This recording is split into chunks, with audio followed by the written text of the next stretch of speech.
శ్రీ చైతన్య మొన్న నారాయణ భాగవతం చూసారు కదా, ఇవాళ శ్రీ చైతన్య సేమ్ అవే ఫేక్ ర్యాంకులు, డిస్టెన్స్ లెర్నింగ్ ప్రోగ్రామ్ మోసాలు, అన్ని రకరకాల చిత్ర విద్యలన్నీ వాడి ప్రజల్ని, విద్యార్థుల్ని, తల్లిదండ్రుల్ని కన్ఫ్యూజ్ చేసి లక్షల కోట్ల రూపాయలు విద్యార్థుల దగ్గర నుంచి ఈ నీట్ల పేరు మీద, ఎంసెట్ల పేరు మీద ఈ కార్పొరేట్ వ్యవస్థలు గుంజుతూ ఉన్నాయి.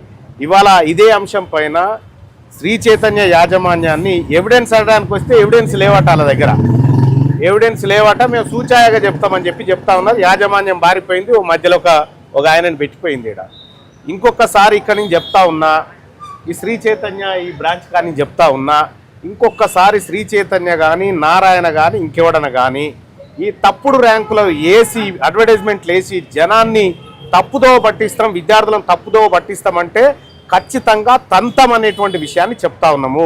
విద్యార్థుల జీవితాలతోని, వాళ్ళ డబ్బులతోటి, వాళ్ళ జీవితాలతోని, వాళ్ళ తల్లిదండ్రులతోని ఆటలు ఆడుకోవద్దని హెచ్చరిక చేస్తా ఉన్నాం. మొదటిసారి ఏం కాదు, గవర్నమెంట్ చర్యలు తీసుకోవచ్చు కదా, పెద్ద యాడ్స్ ఇస్తా ఉన్నాయి. గవర్నమెంట్కు పని శాత కానప్పుడు ప్రజలే ఆ పని చేస్తారు, ఆ పని త్వరలోనే అవుతుంది ఖచ్చితంగా. Thank you.